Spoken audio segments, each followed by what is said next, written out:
Bienvenidos a este tiempo devocional, Cita con Jesús, un espacio diseñado para aquellos que desean iniciar cada día de la mano de Papá Dios. Dirigen pastores Luis Eduardo Álvarez y Amparo Ramos. Muy buenos días, amada familia Senti City. Reciban un saludo muy especial en esta mañana, este día 7 de febrero de este año 2026, el año del Espíritu Santo, la Iglesia y el corazón de Dios. Les saludamos en esta hora de la ciudad de Atlanta, en el estado de Georgia. Enviamos un saludo muy especial a todos los que están conectados a través de nuestra plataforma de Facebook y a través de nuestro canal de YouTube.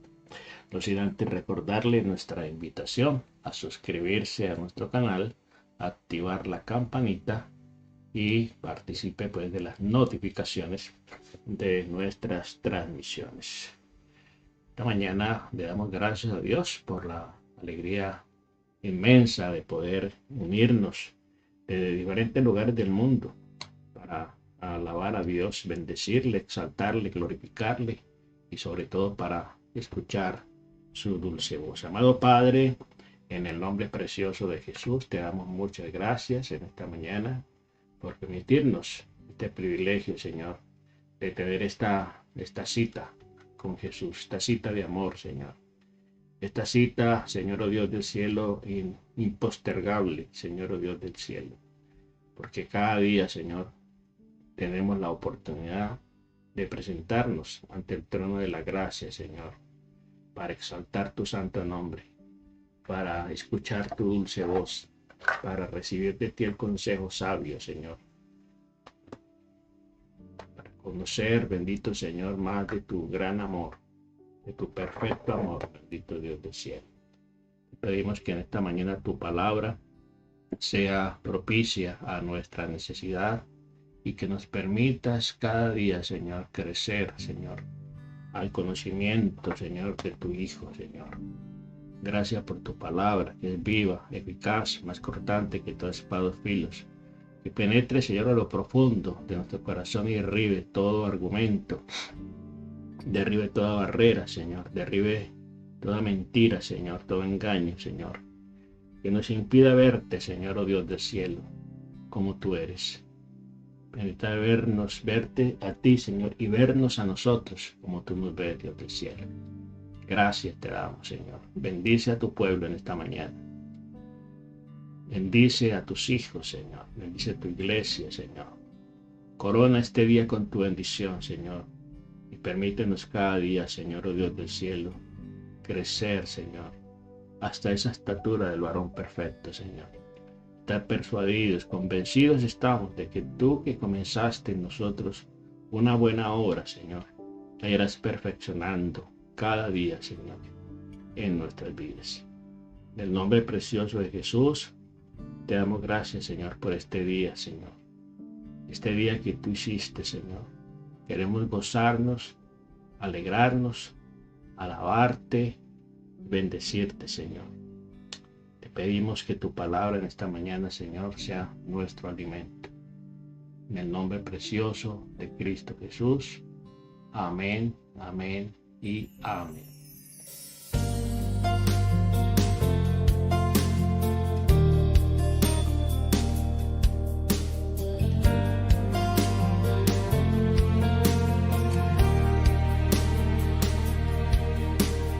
Tu palabra es como aceite sobre mis heridas. Es el agua en el desierto y el calor en el invierno. Tu palabra es la voz que me habla en la mañana. Es mi consejo cada día y en las pruebas quien me guía. Podría estar perdido como un náufrago en el mar y aún perder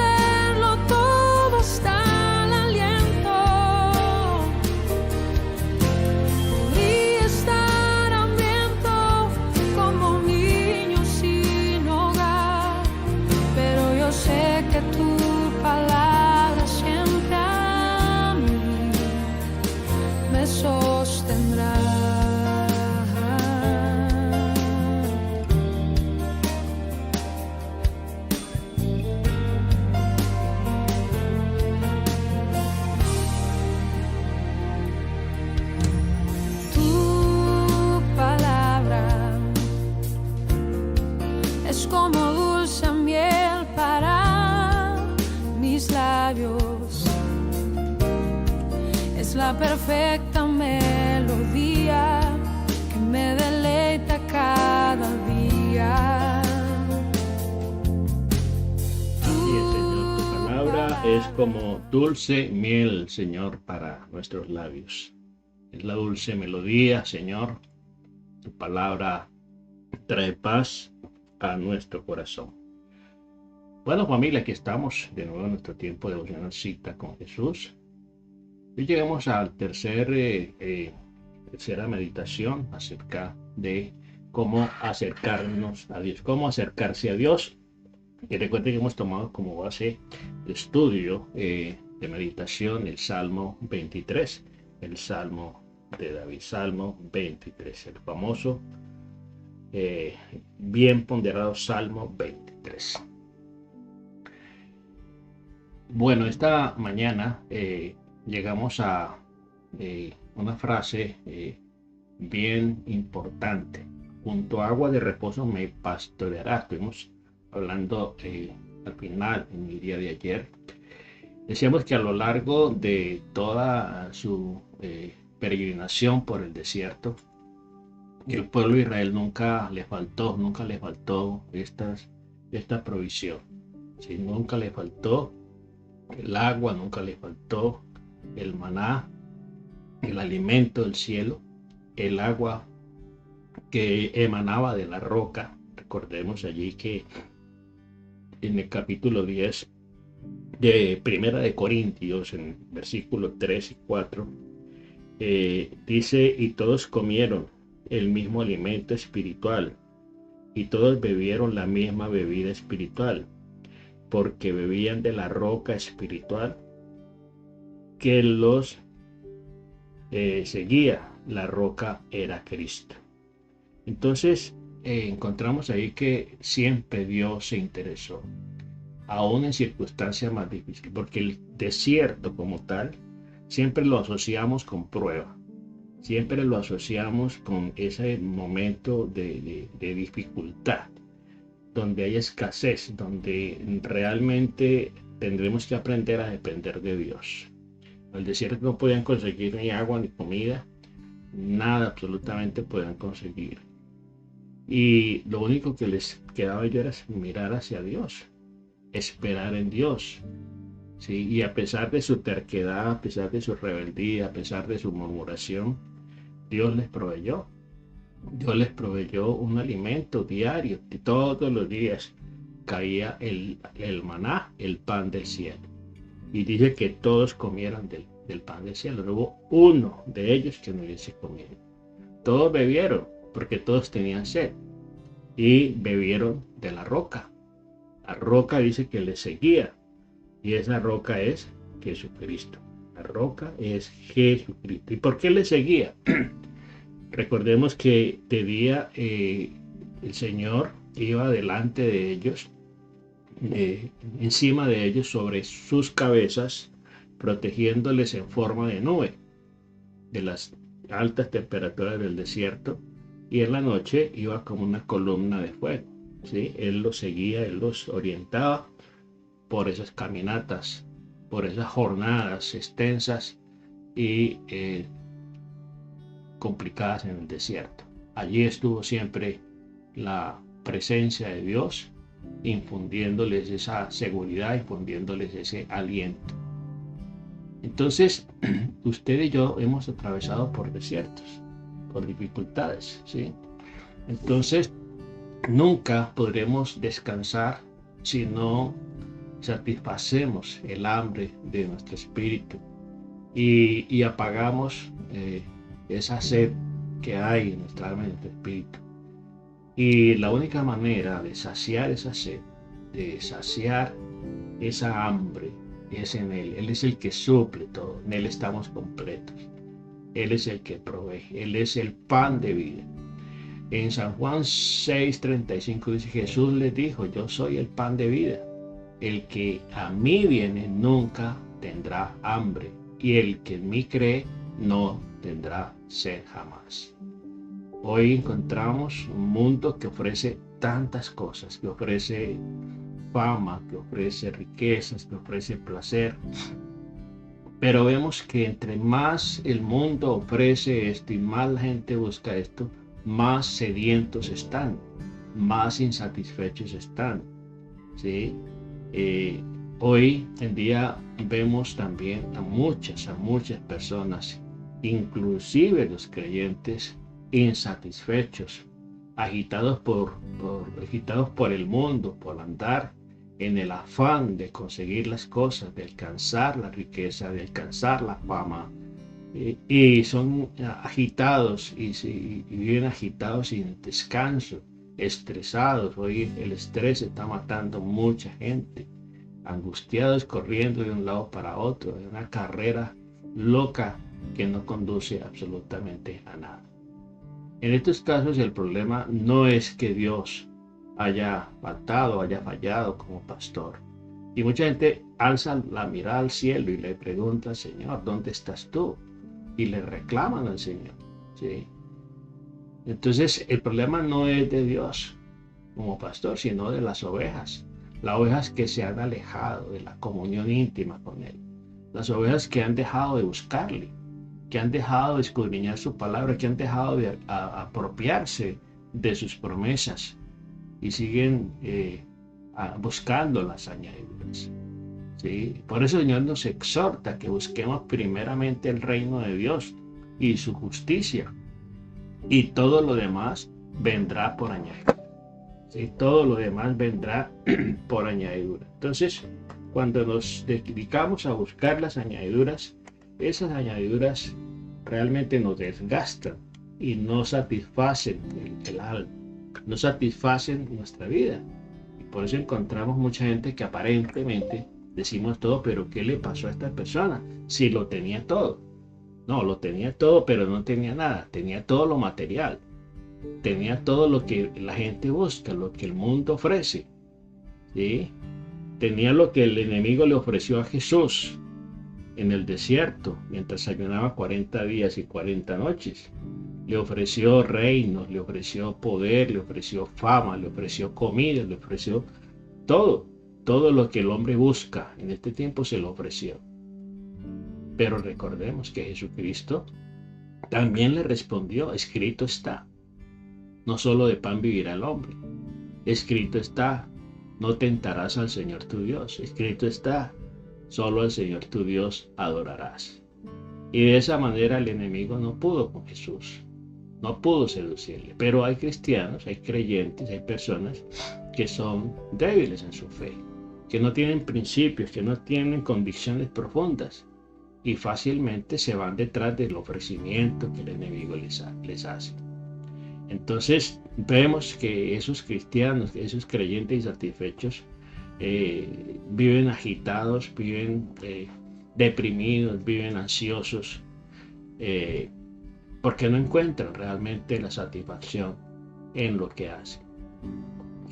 No es extraño que perdamos nuestro descanso cuando correteamos de aquí para allá, corremos como locos de aquí para allá, como vive la gente, en un estrés total, siguiendo los caprichos, siguiendo la fantasía de nuestro corazón desviado, perverso.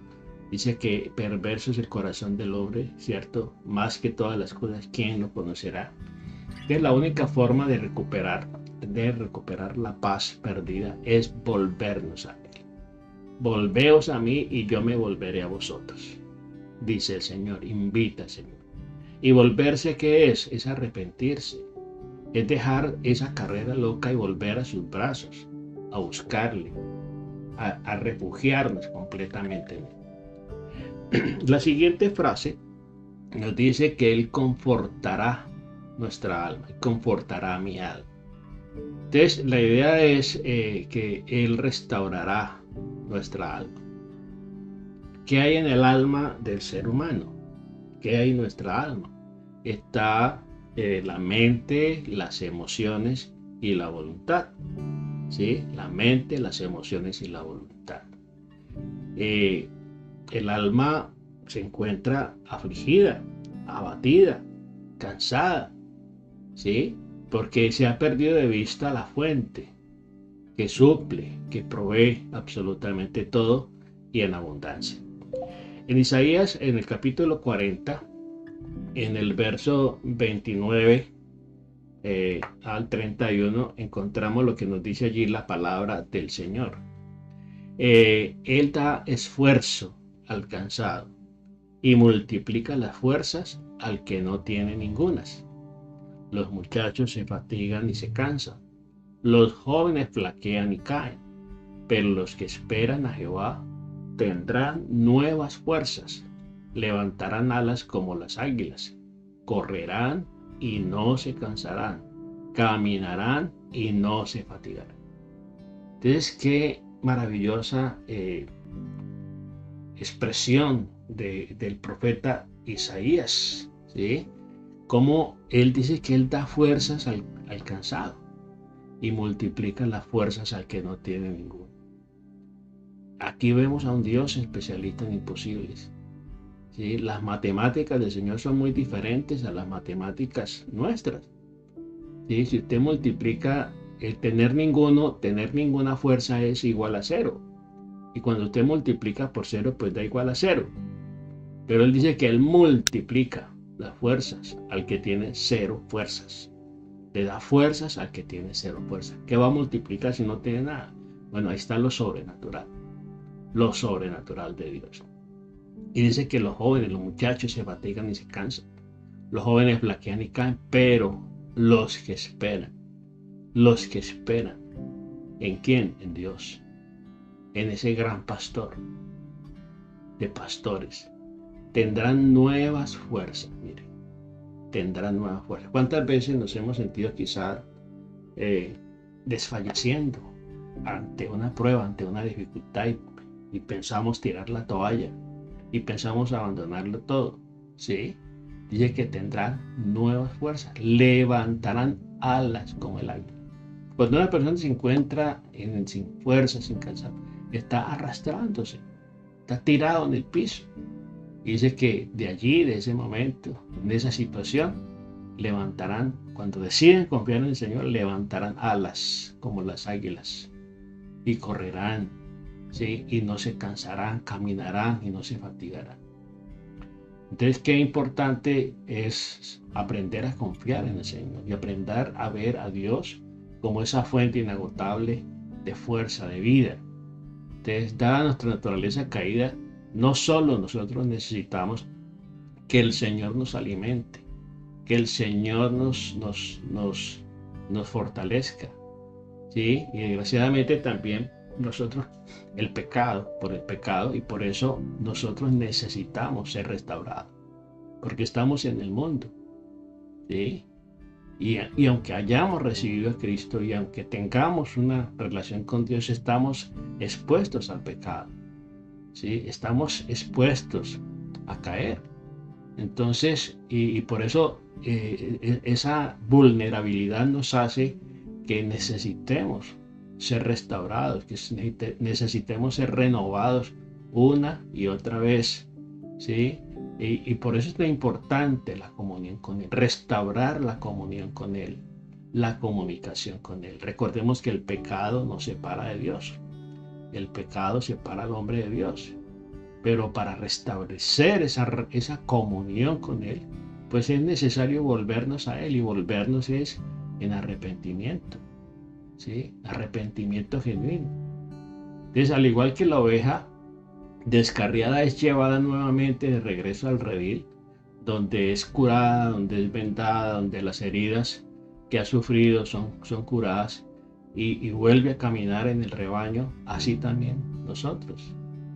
Así que hay mucha gente que se deja engañar porque cayó en pecado, cayó en una situación, pero el enemigo usa la culpa para que la gente no se acerque más a Dios, para que la gente se aleje antes del Señor. Y mucha gente se aleja del Señor, se aleja de la iglesia, no se vuelven a congregar, se aíslan, bloquean completamente toda comunicación porque la culpa los está carcomiendo. Y entonces, mientras no tomemos la determinación de volver a Él, pues no vamos a poder ser restaurados. Entonces, así que no se deje engañar. Si usted ha fallado, si usted ha cometido una falta, queda un camino. El camino de la restauración comienza con el arrepentimiento. Y dice San Juan 1:9, primera de San Juan 1:9, si confesamos nuestros pecados, el Señor es fiel y justo para perdonarnos y limpiarnos de toda maldad. Eso es lo que hace el pastor cuando encuentra a la oveja y la trae al redil y la encuentra maltratada, sucia, la encuentra herida, lastimada, y él con sus manos de amor la cura, ¿cierto? La restaura, la trae de nuevo al redil, a los pastos delicados, a las aguas cristalinas, ¿sí? Le da pastos frescos. Eso es lo que quiere hacer el Señor. No importa la caída, no importa el pecado que hayamos cometido. Él es un Dios perdonador, ¿sí? El mismo rey David había experimentado, y él habla de la experiencia, y él lo ha experimentado una y otra vez, ¿sí? Esta obra de restauración de parte de Dios, cuando él estaba en pecado, cuando él cometió pecado, pues se apartó de Dios, ¿sí? Y podemos ver esa manifestación, esa obra de arrepentimiento y de restauración en la vida de David en el Salmo 32 y en el Salmo 51. Recordemos que David cometió pecados pero muy graves delante del Señor. Pero, ¿qué hizo David? ¿Sí? Se dejó restaurar. Buscó la restauración. Dios le envió al profeta Natán, sí, porque había pasado un año, más de un año, y él no se había dado por enterado que lo que había cometido había roto la comunión con Dios, había roto su comunicación con Dios. Y por eso él experimentaba que sus huesos se secaban. Por eso él experimentó tanta aflicción en su vida. Entonces aquí en el Salmo 32, que es un salmo también de arrepentimiento, y este salmo se titula La dicha del perdón. Dice, bienaventurado aquel cuya transgresión ha sido perdonada y cubierto su pecado. Bienaventurado el hombre a quien Jehová no culpa de iniquidad y en cuyo espíritu no hay engaño. Mientras callé, mientras no confesé, se envejecieron mis huesos en mi gemir todo el día, porque de día y de noche se agravó sobre mí tu mano. Se volvió mi verdor en sequedales de verano. Mi pecado te declaré. Aquí está la confesión. Y no encubrí mi iniquidad, y dije, confesaré mis transgresiones a Jehová, y tú perdonaste la maldad de mi pecado. Ahí está, San Juan, 1 San Juan 1:9.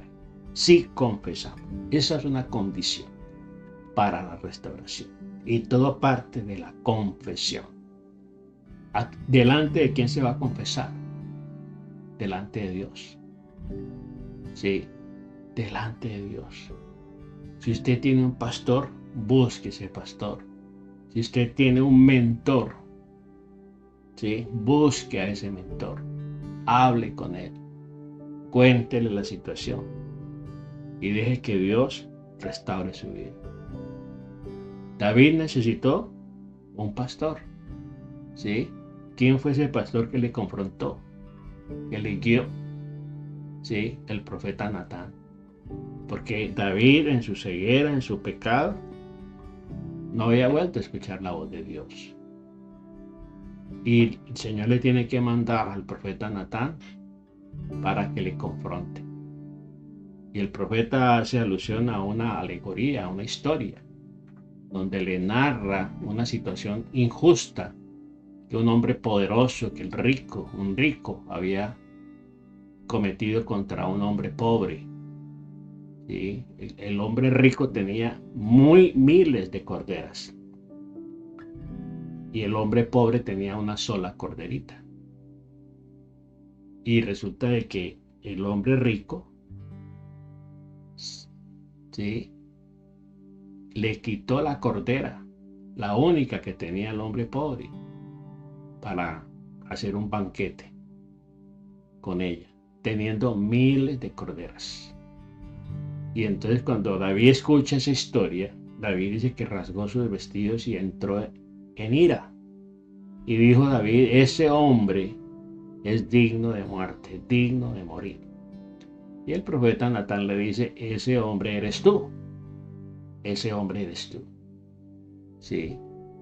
Porque David como rey tenía muchas mujeres. Sí. Esa era la costumbre. Él tenía un harén, tenía muchas mujeres. Pero Urías, Eteo, que era, aparte de eso, era oficial de su ejército, tenía una sola esposa. Y David le quitó a su esposa. Y para cubrir el pecado, mandó prácticamente y maquinó la muerte de este hombre. Sabes que los pecados de David fueron bastante graves. Adulterio, fornicación, homicidio, traición, deslealtad, ¿sí?, engaño. Es que un pecado llevó a otro pecado. ¿Y cómo comenzó el pecado? Dice que cuando llegó era el tiempo de que los reyes estarían en el campo de batalla, porque estaban en guerra. David se quedó en casa, se quedó haciendo pereza, se quedó ese día durmiendo hasta tarde quizá. Y cuando se levantó vio a esta mujer, ¿cierto?, bañándose en la casa vecina. Y la deseó, la codició, y como era el rey, pues la mandó a traer y durmió con ella, se acostó con ella. Entonces cuando él se da cuenta de esta situación, él quiere cubrir eso. Cuando se dio cuenta de que esta mujer estaba embarazada, él quiso cubrir ese pecado engañando al esposo. Ya lo había engañado, pues quitándole a la esposa, imagínense, acostándose con ella. Y quiere cubrir su pecado echándole pues como atribuyendo que él era el hijo, el papá de ese hijo que esperaba. Y quiso persuadir a este oficial a que se acostara con ella. Pero como estaban en guerra, este oficial nunca quiso entrar a la casa, porque cómo iba a dejar a sus hombres en la batalla y él venir a dormir con su esposa. Y a pesar de que David lo quiso persuadir, lo emborrachó para que se acostara con ella, él no quiso, no lo hizo, porque era un hombre justo. ¿Sí? Entonces mire que un pecado llevó tras otro pecado, hasta que fin él maquinó la muerte de él. Como no accedió Urías a acostarse con su esposa, entonces manda una carta con él mismo al comandante del ejército para que lo pusiera al frente de la batalla, en lo más recio de la batalla, con el propósito de ¿qué? De que lo mataran. Y así sucedió. Entonces, mire la situación, hasta dónde cayó David. Y muchas veces hay personas que se aíslan de Dios y se separan, pierden esa comunión con el Señor. ¿Y no qué? Porque piensan que su pecado es lo más horrendo. La culpa los corroe y no los deja acercarse. David, sí, a pesar de esta horrendo pecados que cometió, hubo arrepentimiento. El mismo rey David experimentó esa situación. Ese Salmo 32 dice: por esto oirá a ti todo santo en el tiempo que pueda ser hallado. Ciertamente la inmundicia de muchas aguas, en la inundación de muchas aguas, no llegarán hasta él. Tú eres mi refugio, me guardarás de angustia con cánticos de liberación. ¿Sí? Te haré entender y te enseñaré el camino en que debes andar. Sobre ti fijaré mis ojos. No seáis como el caballo ni como el mulo sin entendimiento, que han de ser sujetados con cabestro o con freno, porque si no, no se acercan a ti. Muchos dolores habrá para el impío, mas al que espera en Jehová le rodeará la misericordia. Alegraos en Jehová y gozaos justos, y cantad con júbilo todos vosotros los rectos de corazón. Y el otro salmo que nos muestra realmente ese proceso maravilloso de restauración que vivió y experimentó el rey David, es el Salmo 51, que es un salmo de arrepentimiento, una plegaria de arrepentimiento, una plegaria pidiendo purificación. Y él comienza diciendo: ten piedad de mí, oh Dios, conforme a tu misericordia, conforme a la multitud de tus piedades. Borra mis rebeliones, lávame más y más de mi maldad y límpiame de mi pecado. Viene que David aquí no comenzó con justificaciones ni con argumentaciones. A veces nosotros somos muy dados a justificarnos en nuestros errores. No, David aquí reconoció su pecado. Aquí lo reconoció. ¿Sí?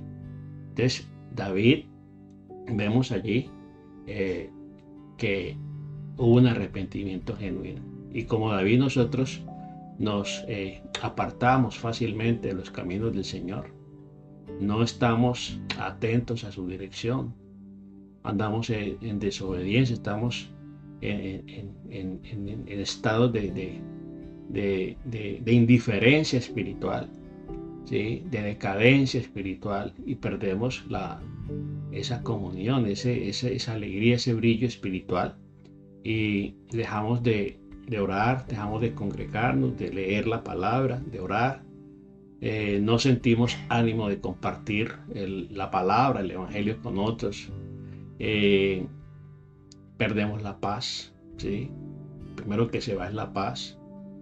Nos encontramos en un estado aparentemente o permanente, más bien de ansiedad, de mal humor, y todos estos son síntomas de que necesitamos ser restaurados urgentemente por el Señor, ¿sí? No se culpe más, no se castigue más, ¿sí?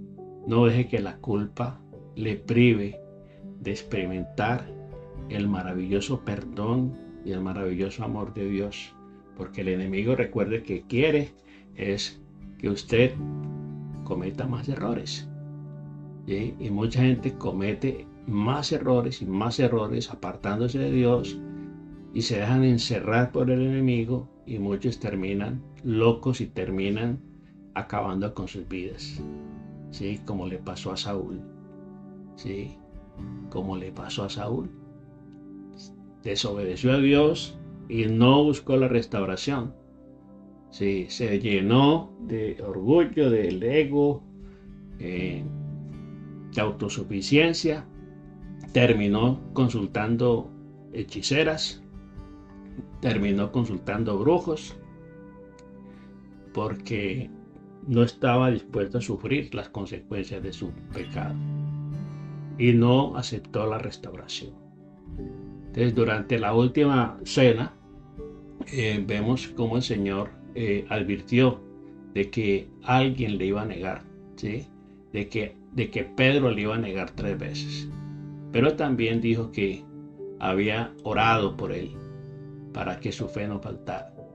Entonces podemos ver un hermoso ejemplo de cómo el buen pastor llevó a cabo la restauración en el caso de Pedro, ¿sí? Pedro, que le falló al Señor, le juró amor eterno, que nunca le dejaría, pero a la primera confrontación le negó 3 veces, como él se lo había dicho. Pero Pedro dice que lloró amargamente y Pedro fue restaurado.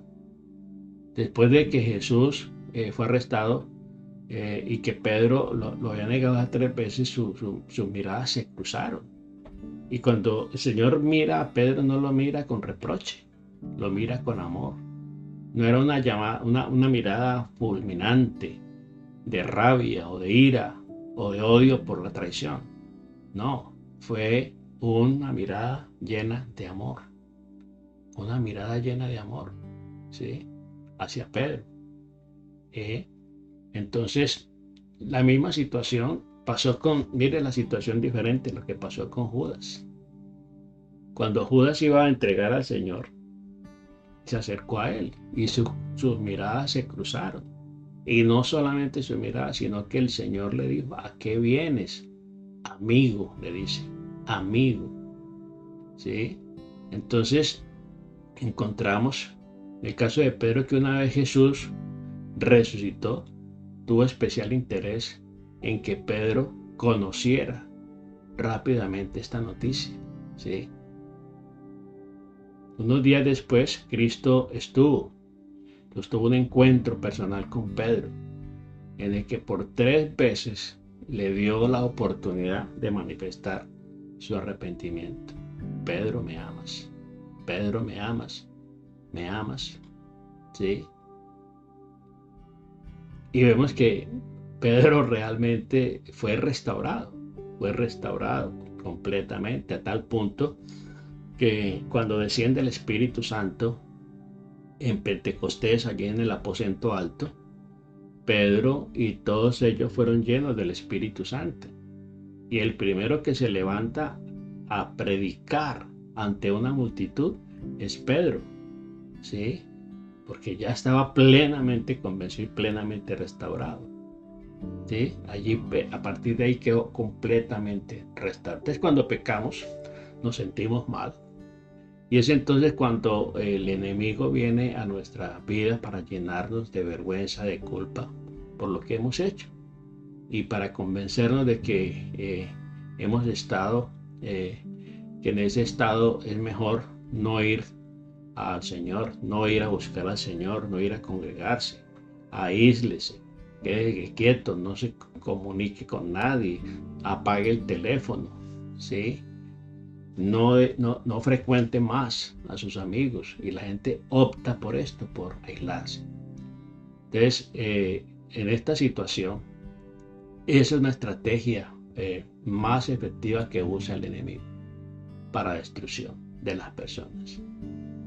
Pero no debemos escucharle esas sugerencias, esas propuestas indecentes que a veces hace el enemigo, porque él busca la destrucción.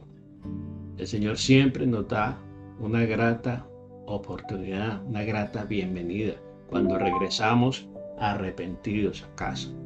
Recordemos la parábola del hijo pródigo. ¿Sí? Cuando volvemos y tomamos la determinación de volver a Él, Él no nos recibe con reproche, Él no nos recibe con insultos, Él no nos recibe con injurias, Él nos recibe con amor. Usted lee la parábola del hijo pródigo allí en Lucas, que puede dar cuenta. Este joven dijo, he pecado contra el cielo y contra ti, volveré a la casa de mi padre. ¿Sí? Y le diré, he pecado contra el cielo y contra ti. Y la parábola dice que cuando él se acercaba a la casa, el padre lo vio de lejos. Y el padre no dijo, allá viene este sinvergüenza y ahora le voy a dar. No, el padre corrió a su encuentro y le abrazó, le recibió con abrazo, con beso. ¿Sí? Ordenó que se le pusiera calzado nuevo, vestido nuevo y anillo en su mano. ¿Sí?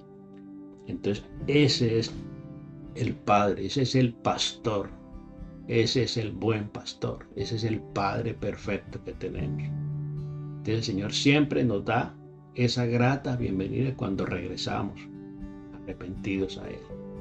Él es nuestro sumo sacerdote, recordemos, que siempre está intercediendo por nosotros.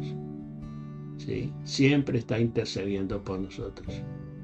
Entonces, cuanto más tiempo tardamos o retrasamos nuestro regreso a Él, al Señor, más terreno gana el adversario en nuestras almas. Y eso es lo que está matando a mucha gente y llevando mucha gente a la destrucción. Porque la culpa, ¿cierto? La culpa los carcome y mucha gente termina loca como Saúl, ¿sí? Y termina muchas veces acabando con sus vidas. Entonces, cuando más tiempo retrasamos nuestro regreso al Señor, más terreno gana el adversario de nuestras almas, el enemigo de nuestras almas. Entonces, lo hermoso del perdón y la restauración del Señor es que ellos siempre vienen con las oportunidades nuevas de volver a servirle a Él, de volver a restaurarse. El profeta Joel lo expresó allí en Joel capítulo 2, versículo 25-26. Dice, y os restituiré los años que comió la oruga, el saltón, el revoltón y la langosta, mi gran ejército que envié contra vosotros. Comeréis hasta saciaros y alabaréis el nombre de Jehová, nuestro Dios, el cual hizo maravillas con vosotros. Y nunca jamás será mi pueblo avergonzado. Eso es la restauración plena que el Señor quiere efectuar en su vida, en nuestras vidas, en todo aquel que se acerca a Él. El que viene a mí, no lo eche fuera. ¿Sí? Entonces, Dios no es un Dios castigador, es un Dios de amor. Es un Dios que da siempre la oportunidad, la segunda oportunidad. Entonces, independiente de su caída, independiente de su pecado, independiente de la situación en la cual se encuentre, arrepiéntase, vuélvase a Dios, de ese giro de 180 grados, vuelva a Él. Volveos a mí y yo me volveré a vosotros, dice el Señor. Bueno, amado Padre, te damos gracias, Señor, por tu amor y por tu misericordia, por hablarnos el corazón, porque nos habla, Señor, de tu gran amor, tu gran corazón, Señor, perdonador. Gracias porque hoy, Señor, hablas a todo aquel, Señor, que por efectos del pecado está arrastrando la culpa, Señor, que le impide acercarse a ti, que le impide volverse a ti, Señor, que le impide correr a tus brazos, Señor, oh Dios del cielo. Así como el pastor, Señor, recibe la oveja, Señor. Es más, la busca, porque dice en la parábola de la oveja perdida que Él deja las 99, que Él deja las 99 ovejas en el redil y se va a buscar la descarriada y la encuentra herida, lastimada, la carga sobre sus hombros y la trae al redil para sanarla, para curarla, para vendarla, para restaurarla. Ese es el Dios de amor, ese es el Dios perdonador que tenemos. Es el Dios que está esperando que vuelvas a Él. Es el Dios que está esperando que regreses a Él. Es el Padre amoroso que espera que su hijo pródigo vuelva a casa. No para castigarle ni para recriminarle, sino para mostrarle cuánto le amo. Gracias, Dios del cielo, por tu gran amor, por tu gran misericordia, Señor, por amarnos a pesar de nuestras debilidades, por perdonar nuestros pecados, por restaurar nuestras vidas, Dios del cielo. Gracias, Señor, porque queremos acercarnos a ti, Señor, confiando, Señor, en tu palabra y en tu amor. Bendito eres. Toma la decisión hoy de volver, Dios, de volver a casa. Y dígales, Padre, he pecado contra el cielo, contra ti. No soy digno de ser tu hijo, pero sé que tú eres un Dios y un Padre perdonador. Señor, te alabamos y te bendecimos y te damos muchas gracias. En el nombre precioso de Cristo Jesús. Amén, amén y amén. Bueno, familia, Dios me les bendiga. Feliz fin de semana. Que Dios me les bendiga rica y abundantemente. Y nos vemos en la próxima. Bendiciones. Te estoy invitando hoy a adquirir tu libro devocional y de estudio bíblico Camino, Verdad y Vida. Devocionales que despiertan el alma y alinean el corazón con el de Dios. Este libro es trimestral. Vas a tener devocionales de enero, febrero y marzo. Enero es el camino, febrero es la verdad y marzo es la vida.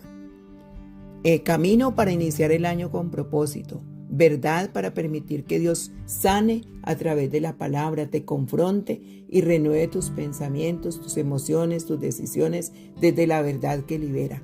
Y marzo es la vida para caminar en una fe viva, fructífera, constante, aprendiendo a vivir desde el espíritu y no desde la rutina. Puedes adquirirlo en las tiendas de Amazon. Camino, verdad y vida. Este trimestre se siembra desde lo profundo, porque todo lo que se cultiva al inicio del año dará fruto en toda temporada. Adquiérelo ya.